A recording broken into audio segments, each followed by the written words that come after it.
14 দাগের অঙ্কটা কি বলছে, ত্রিভুজ এবিসি এর বিসি বাহুর সমান্তরাল সরলরেখা এবি ও এসি বাহুকে যথাক্রমে পি ও বি বিন্দুতে ছেদ করেছে, পি ও কিউ বিন্দুতে। তাহলে দেখতেই পাচ্ছ এবিসি একটা ত্রিভুজ, এই ত্রিভুজের এই বিন্দুটা পি, এই বিন্দুটা কিউ, এই পি কিউ বিন্দু এবি ও এ সি বাহুর ওপর অবস্থিত, ঠিক আছে। বা বলতে পারি আমরা বিসির সমান্তরাল একটা সরলরেখা যেটা পি কিউ বিন্দু দিয়ে গেছে এবং ওই পি কিউ বিন্দুটা কোথায় আছে, এবি এবং এ সির ওপর রেসপেক্টিভলি। পিবি এর দৈর্ঘ্য এপি এর দৈর্ঘ্যের 3 গুণ। দেখো পিবির দৈর্ঘ্য এপির দৈর্ঘ্যের 3 গুণ, তাহলে আমি লিখে দিয়েছি পিবি সমান 2AP। আর বলা আছে কিউসি এর দৈর্ঘ্য এ কিউ এর দৈর্ঘ্যের চেয়ে 3 বেশি, কিউসি সমান কী হবে তাহলে এসি প্লাস 3। ক্লিয়ার? এবারে দেখো এই ছবি থেকে আমরা বলতে পারি AP Q R A B C দুটো আমাদের মানে কি বলে ওই সদিশ ত্রিভুজ, ঠিক আছে। কেন সদিশ না, আমি সদিশ কখন বলতে পারি না, করেসপন্ডিং অ্যাঙ্গেলগুলো ইকুয়াল হলে। দেখো তো এই দুটো ত্রিভুজের মধ্যে এই কোণটা সাধারণ কোণ, এই কোণটা সমান এই কোণটা, কেন না পি কিউ আর বিসি সমান্তরাল, পি কিউ আর বিসি সমান্তরাল এবং এপি বা পিবি ভেদক বা ছেদক। আবার এই কোণটা সমান এই কোণটা, সেই কারণেই বলতে পারি এরা সদিশ ত্রিভুজ। তো সদিশ ত্রিভুজ হলে আমরা এরকম লিখতে পারি, করেসপন্ডিং সাইডগুলো মানে এরকম করে লিখবে এপি এর এপি সমান বা এপি বাই এবি, তারপর লিখবে পি কিউ বাই বিসি, আর একটা লিখবে এ কিউ বাই এসি। এই তিনটার রেশিও বা করেসপন্ডিং সাইডগুলোর রেশিও সেম হয়। তো সেখান থেকে আমার প্রয়োজনীয় যেটা সেই দুটোকে নেব, তিনটা রেশিও আমাদের প্রয়োজন নেই, যাদের প্রয়োজন আমি তাদেরই নেব। দেখো আমার অঙ্ক অনুযায়ী এই জিনিসটাকে বা এই রেশিওটাকে আমাদের প্রয়োজন পড়ছে না, তো সেইটা বাদ দিয়ে বাদ বাকি যে দুটো রেশিও আছে like AP by AB equals to A Q by AC, এই রেশিও দুটোকে আমরা নেব। নিলে পরে দেখো আমরা স্পষ্টতই এপির মানটা এপিতেই রাখলাম, আর এবির মানটা আমরা চেঞ্জ করছি। এবি সমান ছবি থেকেই দেখতে পাচ্ছ এবি সমান এপি প্লাস পিবি, তাহলে এবি সমান এপি প্লাস পিবি ছবি থেকেই দেখা যাচ্ছে। আবার এ কিউকে অ্যাজ এ কিউ রাখলাম, এ সি মানে কি দেখো দেখতেই পাচ্ছ এ কিউ প্লাস কিউসি করলাম। দেখো এবারে এপিকে এপির মতোই রেখে দিলাম, যেমন এ কিউকে এ কিউর মতো রাখলাম। তাহলে নিচে কি আছে এপি প্লাস পিবি, দেখো তো এপির মান এপি রাখতে পারলাম বা রাখলাম, আর পিবির মানটা আমরা 2AP করে দিলাম, যেহেতু জানা আছে পিবি সমান 2AP, পিবি সমান 2AP পুট করলাম। আর ডান দিকে চলে এলে একিউর মান রাখলাম, আর নিচেও এ কিউ প্লাস কিউসি ছিল, ওই কিউসির মানটা দেখো আমাদের দেওয়া আছে, কিউসির মানটা দেখো এ কিউ প্লাস 3 একক দেওয়া আছে, সেটাই পুট করলাম এ কিউ প্লাস 3। তাহলে দেখো খুব স্পষ্টতই আমরা দেখতে পাচ্ছি এই যে দুটো রেশিও নিলাম সেখান থেকে কি পেলাম, সেখান থেকে পেলাম এপি বাই নিচে এপি প্লাস এপি মানে 3AP, আর ডান পক্ষে পেলাম এ কিউ বাই 2AQ প্লাস 3। তাহলে AP AP both side cancellation হলে এদিকে থাকলো অর্থাৎ বাম দিকে থাকলো 1/3 এবং ডান দিকে থাকলো এ কিউ বাই 2AQ প্লাস 3। এবারে কোনাকুনি আমরা গুণ করে দেব, এ কিউ 2AQ প্লাস 3 1-এর সঙ্গে গুণ হলে 2AQ প্লাস 3, আর এদিকে হচ্ছে 3AQ, তাহলে 2AQ এদিকে গেলে 3AQ মাইনাস 2AQ মানে AQ সমান 3 একক, তাহলে এটা পেলাম। দেখো আমাদের মান বের করতে বলছে, কার মান, এসি এর মান এইটা বের করতে বলছে। তো আমরা পেলাম কি, আমরা পেলাম দেখো AQর মান তাহলে স্পষ্টতই এসি সমান কি দেখতে পাচ্ছিলাম না AQ প্লাস কিউসি। আমরা পেলাম একিউ এর মান, কত পেলাম, একিউ এর মান পেলাম 3 একক। আর অঙ্কে দেখো আমরা দেখেছি কিউসি হচ্ছে একিউ এর থেকে 3 বেশি, তাহলে এই দেখো এই ইকুয়েশনটা কিউসি সমান একিউ প্লাস 3, তাহলে একিউ এর মান যদি 3 পাই কিউসি কত হবে 3 + 3 = 6। দেখো তাই করেছি, একিউর মান 3 সেমি, তাহলে কিউসির মান 3 + 3 6, সরি সেমি নয় একক, তাহলে এ কিউ এর মান পেলাম, কিউসি এর মান পেলাম, তাহলে এসির মান কত হবে এ কিউ প্লাস কিউসি অর্থাৎ 3 + 6 অর্থাৎ 9 একক হচ্ছে আমাদের কারেক্ট অ্যান্সার।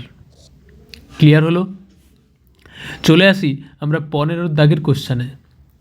15 দাগের কোশ্চান কি বলছে, ত্রিভুজ এবিসি এর বি কোণ সমকোণ এবং বিডি পারপেন্ডিকুলার টু এসি।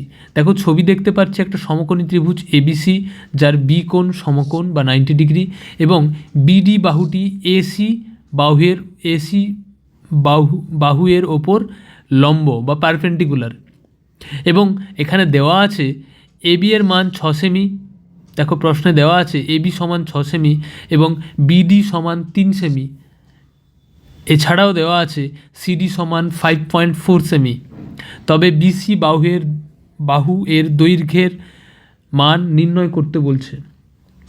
দেখো ছবি আঁকা নিয়ে কোনো সমস্যা নেই, এখানে আসল কনসেপ্ট যেটা, আমরা দুটো ত্রিভুজকে আবারও সিমিলার ট্রায়াঙ্গেল বা সদৃশ ত্রিভুজ দেখাবো। দেখো সদৃশ ত্রিভুজ এই চ্যাপ্টারের একটাই থিওরেম আছে যেটা পরীক্ষায় আসে, এবং সেখানে ছবিটা এরকম আঁকা আছে যে যদি এবিসি একটা ত্রিভুজ হয় যার এ কোণ সমকোণ এবং এটা বি এটা সি, তাহলে এর ওপর পারপেন্ডিকুলার টানলে দেখো আমরা দেখেছি এই যে দুটো ছোট ট্রায়াঙ্গেল তৈরি হয় তারা নিজেদের মধ্যে সদৃশ এবং তারা প্রত্যেকে এই বড় যে ত্রিভুজটা তার সঙ্গে সদৃশ হয়। তো সেই কনসেপ্ট বা সেই থিওরামটা যদি জানা থাকে তোমরা নিশ্চয়ই পড়ে থাকবে, সেই থিওরামের এই যে কনক্লুশনটা নিশ্চয়ই পড়ে থাকবে। তো যদি পড়ে থাকো তাহলে আমি বলতে পারি এই ছবি থেকে, এই ছবিও একই রকম হচ্ছে, এই ছোট ত্রিভুজ দুটো এই বড় এবিসি ত্রিভুজটার সঙ্গে সর্বসম, আবার দুজন নিজেদের সঙ্গে নিজেরাও সদৃশ। তো আমার এখানটায় যাদের যে দুটো ত্রিভুজকে প্রয়োজন পড়বে আমি সেই দুটো ত্রিভুজকেই সদৃশ দেখাচ্ছি। তাহলে ত্রিভুজ এবিসি অর্থাৎ এই বড় ত্রিভুজটার সঙ্গে বলতেই পারি ত্রিভুজ বিডিসি অর্থাৎ এই ছোট ত্রিভুজটা সদৃশ। কেন না, দেখো এই সি কোণটা কমন, আবার এর একটা অ্যাঙ্গেল আছে 90 ডিগ্রি, এই ছোটোটার এর একটা অ্যাঙ্গেল আছে 90 ডিগ্রি, তাহলে দুটো কোণ সমান হলেই সদৃশতার অ্যাঙ্গেল এই শর্তানুসারে আমরা এদের সদৃশ বলতে পারি। আর একবার সদৃশ বলে দেওয়ার পরে অঙ্কটা আর কিচ্ছু নেই। দেখো সদৃশ দেখানোর পরে একইভাবে আমি কি বলেছি না করেসপন্ডিং সাইডের রেশিওগুলো ইকুয়াল করবে। করেসপন্ডিং সাইড কোনগুলো না এবি এর সঙ্গে বিডি, তারপরে করবে বিসি এর সঙ্গে ডিসি আর এসি এর সঙ্গে বিসি, মানে এবি বাই বিডি সমান বিসি বাই ডিসি সমান এসি বাই বিসি। যদি লিখতে পারি এবারে আমাদের প্রয়োজন মতো কোনো একটা রেশিওকে বাদ দিয়ে বাকি দুটোকে নেব। এখানে আমাদের প্রয়োজন কোনটা, ফার্স্ট আর সেকেন্ড, লাস্টের রেশিওটাকে আমরা বাদ দিতে পারি। দেখো কেন নিলাম সেটা বুঝতে লাগবে। এবি এর মান আমাদের জানা আছে, বিডি এর মান আমাদের জানা আছে, বিসি এর মান বের করতে হবে, ডিসি এর মান জানা আছে, তাহলে আমরা প্রথম দুটো রেশিওই তো নেব। তাহলে বসিয়ে দিলে এবির মান 6, বিডির মান 3, ডিসির মান 5.4, বিসির মান তাহলে কোনাকুনি গুণ করলে 3BC সমান কত হচ্ছে, দেখো এইটা আমি এখানে ক্যান্সেলেশন করে দিয়েছি, 3 2 6, তাহলে বিসি কত হচ্ছে 2 × 5.4 অর্থাৎ 10.8 সেমি হচ্ছে আমাদের কারেক্ট অ্যান্সার। আমরা চলে আসি 16 নম্বর কোশ্চেনে। 16 নম্বর কোশ্চেন কি বলছে, এবিসিডি আয়তকার চিত্রের অভ্যন্তরে ও বিন্দু এমনভাবে অবস্থিত যে ওবি সমান 4 সেমি, ওডি সমান 10 সেমি এবং ওসি সমান 8 সেমি, ও এর দৈর্ঘ্য নির্ণয় করতে বলছে। দেখো কোনো আয়তকার চিত্রের ভেতরে ও যদি একটা বিন্দু থাকে, যে কোনো বিন্দু, তার থেকে যদি আমরা কর্ণগুলোকে যোগ করি তাহলে একটা ফর্মুলা হয় ও এ স্কোয়ার প্লাস ওসি স্কোয়ার সমান ওবি স্কোয়ার প্লাস ওডি স্কোয়ার। এটা একটা ফর্মুলা হয়, ঠিক আছে। তো এখানে ওবি এর মান দেওয়া আছে 4 সেমি, ওডি এর মান দেওয়া আছে 10 সেমি, ওসি এর মান দেওয়া আছে 8 সেমি, ও এর মান বের করতে বলছে। তাহলে ওই ইকুয়েশনে পুট করে দেবো, ও এর মানটা ও এ রেখে বাকি মানগুলো পুট করলাম, 8 স্কোয়ার 4 স্কোয়ার 10 স্কোয়ার মানে 116 - 64 মানে 52, তাহলে ও এর মান কত হবে √52 বা 2√13 সেমি। তাহলে 16 দাগের অ্যান্সার হলো 2√13 সেমি। 17 দাগের কোশ্চেন কি বলছে, এবিসি একটি সমকোণী ত্রিভুজ যার বি কোণ 90 ডিগ্রি এবং এবি 6 সেমি, বিসি 8 সেমি। তো এবং বি বিন্দু থেকে এসি বাহুর ওপর লম্ব বিডি যা এসি বাহুর সঙ্গে ডি বিন্দুতে মিলিত হয় এবং বের করতে বলছে বিডি এর দৈর্ঘ্য কত। দেখো স্পষ্টতই আমরা এবিসি যদি একটা সমকোণী ত্রিভুজ হয় তার অতিভুজের সূত্র কি জানি না, অতিভুজের স্কোয়ার সমান লম্ব স্কোয়ার প্লাস ভূমি স্কোয়ার। তাহলে অতিভুজের স্কোয়ার সমান লম্বর মান কত দেওয়া আছে 6 সেমি, ভূমির মান কত দেওয়া আছে 8 সেমি। তাহলে এসি স্কোয়ার সমান 6 স্কোয়ার প্লাস 8 স্কোয়ার বা 36 প্লাস 64। তাহলে এসির মান কত হলো √100 সমান 10 সেমি।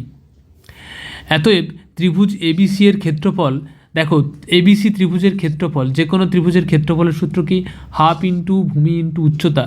ত্রিভুজের যত সমস্ত ক্ষেত্রফলের ফর্মুলা আমরা পাই সেগুলো সব হাফ ইন্টু ভূমি ইন্টু উচ্চতার উপর বেস করেই তৈরি হয়।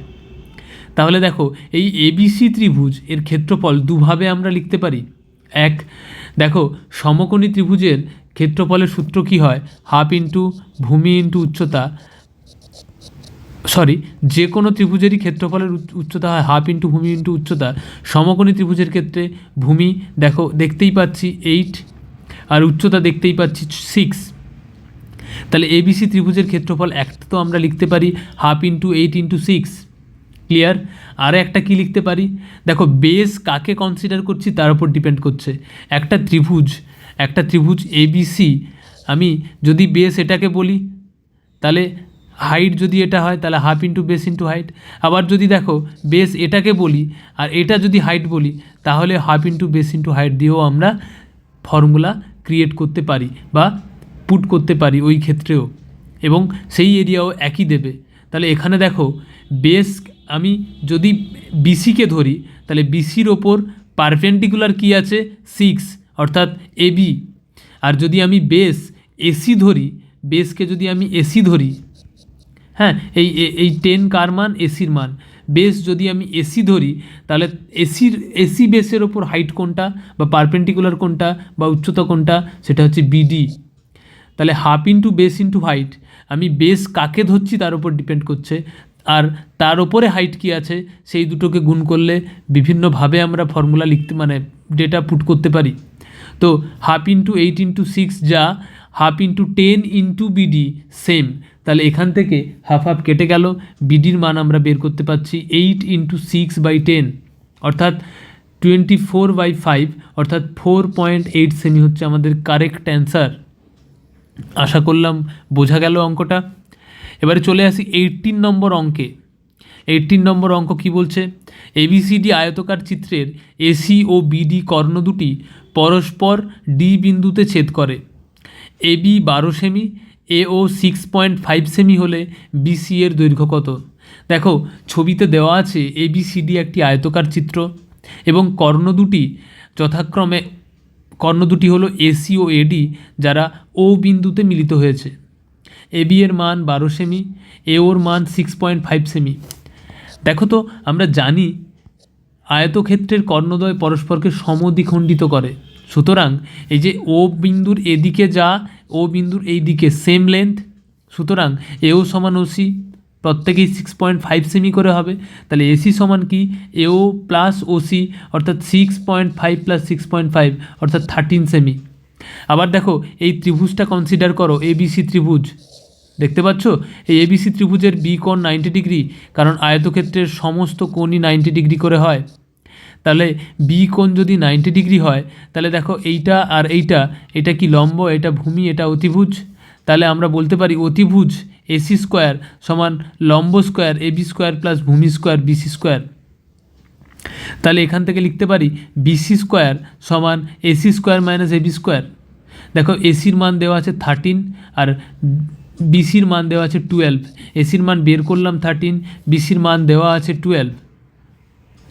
তাহলে পুট করলে 13 স্কোয়ার মাইনাস 12 স্কোয়ার মানে 169 minus 144, that means √25, that means বিসির মান আসছে আমাদের 5 সেমি। আশা করি বুঝতে পারলে। তবে এখন এই পর্যন্তই, দেখা হচ্ছে পরের ভিডিওতে।